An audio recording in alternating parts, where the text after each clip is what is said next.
सत्य वचन की राह पर चले हम सदा, यीशु का साथ हो रहे हमारी हर दुआ।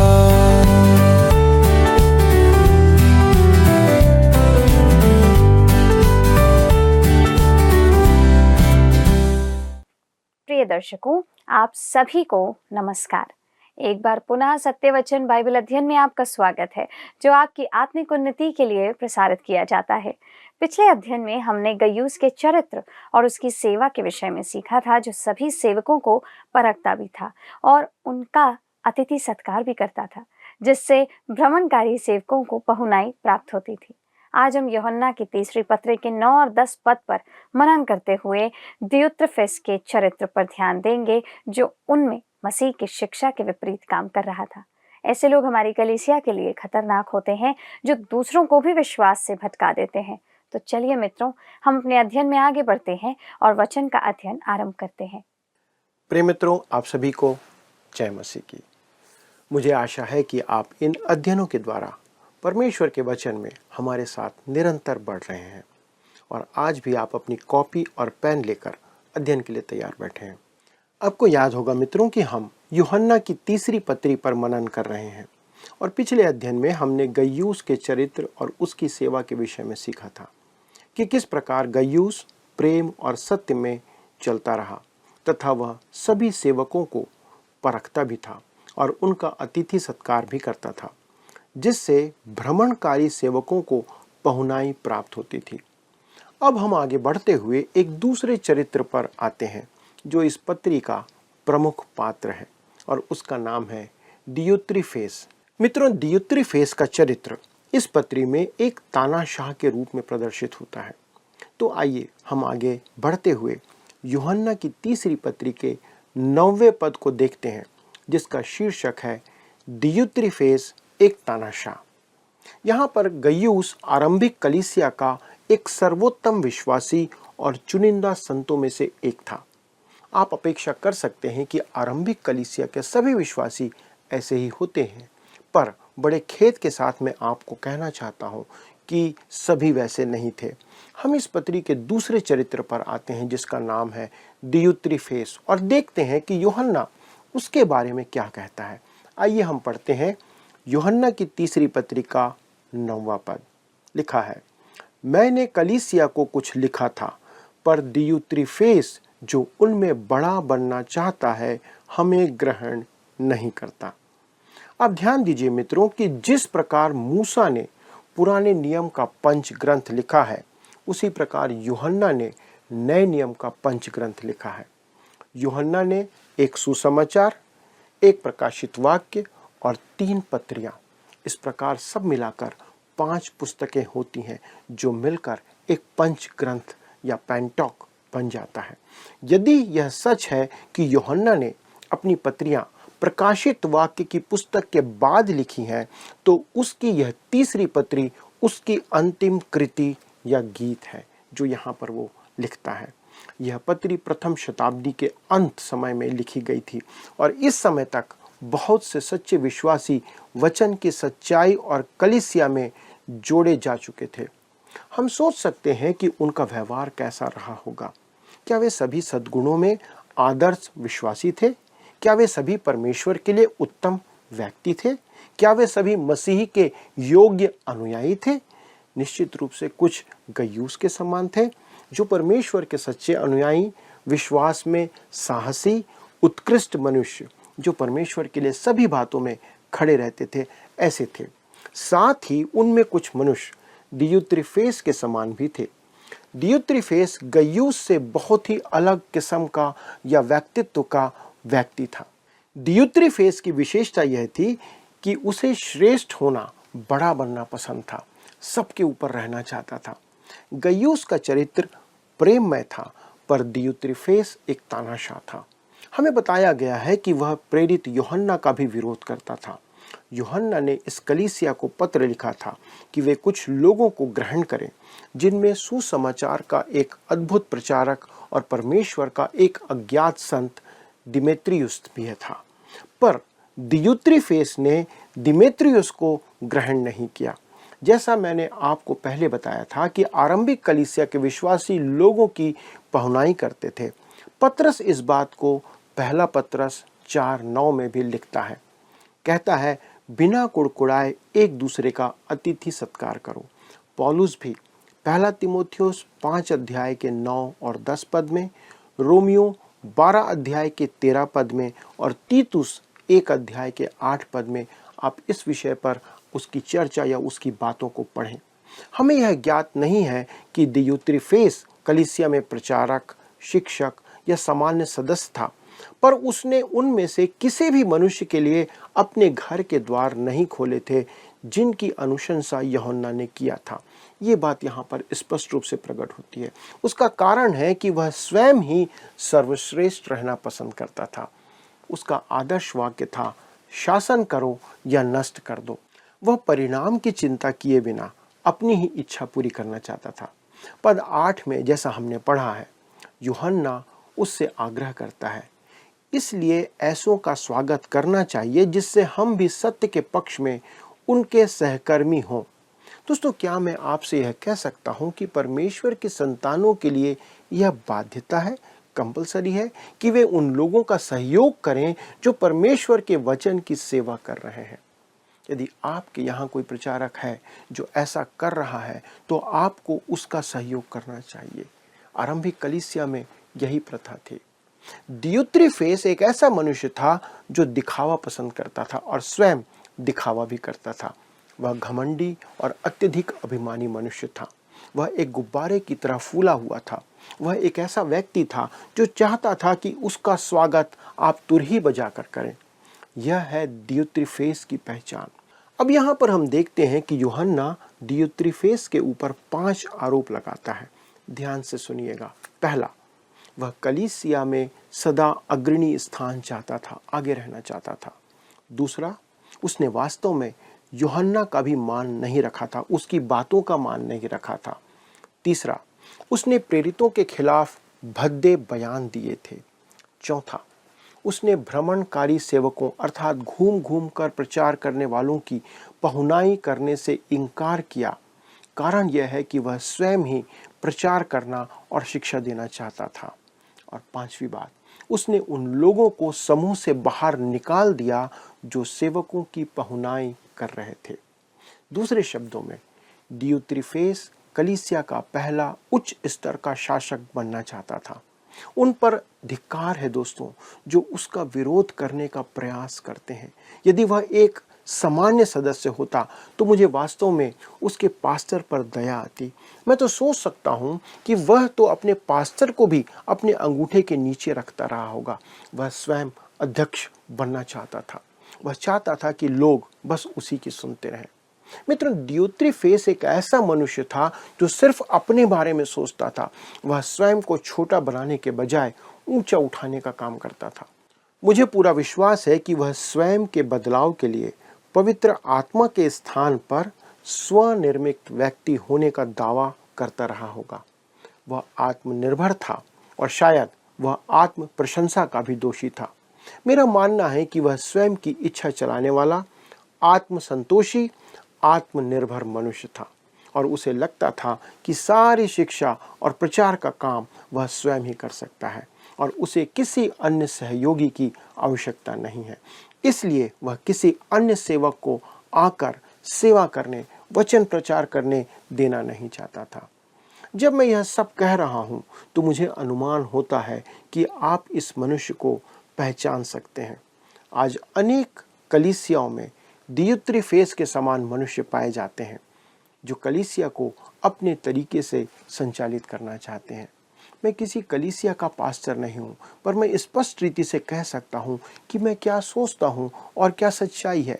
मैं किसी सिद्धांत की बात नहीं कर रहा, पर वर्षों के अनुभव से जो जाना है उस बात को आपके साथ बांट रहा हूँ। मैं ऐसे विश्वासियों को जानता हूँ जो धार्मिकता का दिखावा करते हैं और कलीसिया को अपने तरीके से संचालित करने का प्रयास करते हैं। दोस्तों, ऐसे बहुत से विश्वासी आज हमारी कलीसियाओं में पाए जाते हैं। कभी कभी यह एक छोटा समूह भी होता है जो प्रशासन अपने हाथों में लेने के लिए कुछ भी कर सकता है। मित्रों, ये वे हैं जो कलीसिया को बर्बाद कर रहे हैं। या तो एक छोटा सा समूह या फिर डियोत्रिफेस जैसा कोई व्यक्ति जो श्रेष्ठता प्राप्त करना पसंद करता है। अब मैं कुछ ऐसा कहने जा रहा हूं जो आपको शायद बहुत कठोर प्रतीत हो सकता है। ऐसे कुछ लोग होते हैं जो भले इरादे से कार्य करना चाहते हैं, परंतु उनमें आगे रहने की भी लालसा होती है। उनका इरादा सही है, परंतु वे आगे रहना चाहते हैं। वे समूह में आगे दिखाई देना पसंद करते हैं। पर ऐसे जितने भी व्यक्ति से मैं मिलता हूँ, उन्हें मैंने परमेश्वर के वचन बाइबल के प्रति अनभिज्ञ ही पाया है।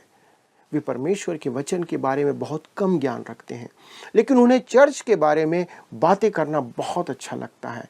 और कई बार तो उनकी बातें सुनकर हमें शर्म आ सकती है। वे जो कुछ भी कहते हैं वह धर्मशास्त्र पर आधारित नहीं होता है, बेबुनियाद बेतुका होता है। फिर उसके बाद उन्हें आश्चर्य भी होता है कि उनकी कलीसिया में सदस्य कैसे कम होते चले जा रहे हैं। लोगों की अनुपस्थिति से वे आश्चर्यचकित होते हैं। यह बहुत स्पष्ट है कि ऐसा क्यों है।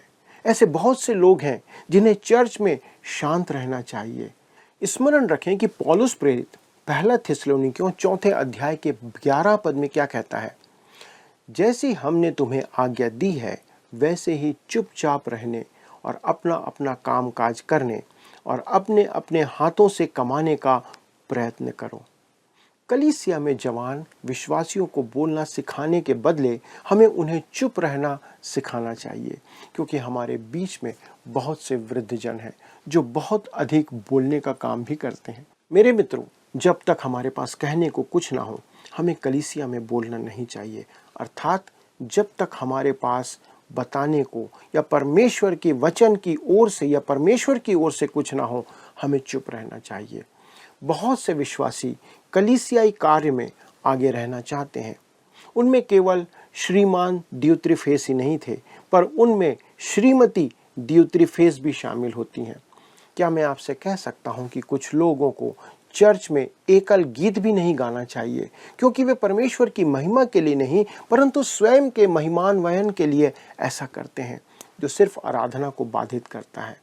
मित्रों, आपको कलीसिया के सामने खड़े होकर बोलना या गाने के पहले परमेश्वर के सामने अपने हृदय को जांच कर देखना चाहिए कि वास्तव में वह परमेश्वर की ओर से है कि नहीं जो बात आप बोलने जा रहे हैं। ऐसी बहुत सी बातें हैं जो हम अन्यथा ही कलीसिया में कहते हैं और उसका परमेश्वर की महिमान्वयन से कोई सारोकार नहीं होता है। दोस्तों, मैं ऐसा इसलिए कह रहा हूं क्योंकि मुझे इस बात की चिंता है कि हम कलीसिया में परमेश्वर की महिमा करने के लिए जाते हैं, पर हम स्वयं को महिमा देने लग जाते हैं। एक बार हमें एक शूटिंग देखने का अवसर प्राप्त हुआ और हमने देखा कि एक सीन को शूट करने के लिए 15 से 20 बार रीटेक उन्होंने किया। तब मैं देखते देखते बोर हो गया और उस जगह से चला गया। तब मेरे मन में विचार आया कि काश परमेश्वर के लोग चर्च में मसीह यीशु के नाम की महिमा करने के लिए इतना ही परिश्रम करते तो कितना अच्छा होता। बार बार प्रयत्न करते कि वे परमेश्वर के वचन को सीखें। मित्रों, परमेश्वर हमारे जीवन से सर्वोत्तम चाहता है। हम में से सभी को अपने अपने हृदय को आज जांच कर देखना होगा, चाहे वह कोई भी क्यों ना हो, सामान्य विश्वासी चाहे याजकगण। आप अध्यक्षता क्यों कर रहे हैं? आप अगुवाई क्यों कर रहे हैं? आप गीत क्यों गा रहे हैं? क्या आप सर्वोच्च स्थान में होना पसंद करते हैं? क्या आप जो कर रहे हैं वह परमेश्वर की महिमा के लिए कर रहे हैं या स्वयं की महिमा के लिए? मित्रों, यकीनन हमें अगुवाई करने के लिए किसी की आवश्यकता होती है। हमें गीत गाने में अगुवाई करने के लिए किसी की आवश्यकता है। वचन प्रचार करने के लिए भी हमें कोई चाहिए। बहुत सी आवश्यकता होती है, पर इससे पहले हमें अपने हृदय को जांच कर जान लेना है, क्योंकि यदि हम डियोत्रिफेस के समान के मनुष्य हैं जो स्वयं की महिमा मंडन चाहता है, तो आप कलीसिया और आराधना को बर्बाद कर सकते हैं। दोस्तों, यहाँ पर यूहन्ना अब आगे बढ़ते हुए इस समस्या का हल बताता है, जिसके लिए हम पढ़ते हैं यूहन्ना की 3 पत्री के 10वें पद को। लिखा है, इसलिए जब मैं आऊँगा तो उसके कामों की जो वह कर रहा है सुधि दिलाऊंगा कि वह हमारे विषय में बुरी बुरी बातें बकता है और इस पर भी संतोष ना करके आप ही भाइयों को ग्रहण नहीं करता और उन्हें जो ग्रहण करना चाहते हैं मना करता है और कलीसिया से निकाल देता है। मित्रों, जैसा वह कहता है, इसलिए जब मैं आऊंगा, मैं नहीं सोचता कि इस वाक्य में जब किसी शंका को प्रकट करता है। इस पत्री के अंत में हम देखेंगे कि यूहन्ना उनके पास आना चाहता था और वह आ रहा था। हम कभी नहीं जानते कि भविष्य का दिन हमारे लिए क्या लेकर आएगा। यूहन्ना इस आशय से कहता है, जब मैं आऊंगा, अगर कुछ हो जाए, अगर कुछ हो गया तो, अगर मैं किसी कारण से अपनी यात्रा पूरी नहीं कर पाऊं, इन सारी परिस्थितियों के बीच वो कहता है, पर उसकी मंशा आने की है और उसके मन में इस बात का कोई शक नहीं कि वो वहां जाना चाहता था। फिर आगे कहता है, उसके कामों की जो वह कर रहा है सुधि दिलाऊंगा। मित्रों, मसीही जीवन में सबसे महत्वपूर्ण शब्द है सत्य, और सत्य स्वयं को प्रेम के द्वारा प्रदर्शित करता है। सत्य स्वयं को प्रेम के द्वारा प्रदर्शित करता है। यह उतना ही सरल है जितना कि यह महत्वपूर्ण है। दियुत्रिफेस को सबसे श्रेष्ठ रहना पसंद था, जो कि हमारे शरीर या हमारे देह का एक चरित्र है। इसके विपरीत आत्मा का फल दीनता है। पर दियुत्रिफेस एक तानाशाह के समान था। दीनता का अर्थ कमजोर या कायरता नहीं है मित्रों। किसी ने ऐसा कहा है, शांत रहना सोने के तुल्य बहुमूल्य है। सबसे बुरी बात तो यह है कि उस कलीसिया में ऐसा कोई नहीं था जो दियुत्रिफेस के विरोध में बोल पाता। बाइबल में मूसा को सबसे नम्र मनुष्य कहा गया है, पर जब वह इस्राएल की संतानों से बात करता था तो वह नम्रता की हमारी धारणा के अनुसार एक नम्र मनुष्य प्रतीत नहीं होता है। वह उस अधिकार से बोलता था जो परमेश्वर ने उसे प्रदान किया था। प्रभु यीशु मसीह भी नम्र और दीन मनुष्य था, पर जब वह मंदिर गया तो उसने उसे साफ किया। यही कारण है कि मैं इस विषय पर बोलना चाहता हूं, क्योंकि कोई भी इस विषय पर बोलने को पसंद नहीं करता है। जब ये बातें हमारी कलीसिया को प्रभावित कर रही हैं, तब किसी न किसी को तो उस पर बोलना होगा। शालीनता से उन भाइयों से कहें कि भाई, आपके इस हरकत के कारण यह समस्या उत्पन्न हो रही है। यूहन्ना कहता है कि इसलिए जब मैं आऊंगा तो उसके कामों की जो वह कर रहा है सुधि दिलाऊंगा। दियुत्रिफेस ने वह प्रदर्शित किया जो किसी भी तरह से विश्वासी होने का चिन्ह नहीं था। उसमें अंततः सच्चाई नहीं थी, पर आगे लिखा है कि वह हमारे विषय में बुरी बुरी बातें बकता है। दियुत्रिफेस पूरी रीति से प्रेरितों के प्रभाव को तहस नहस करने का प्रयास कर रहा था, विशेष तौर पर यूहन्ना के प्रभाव को।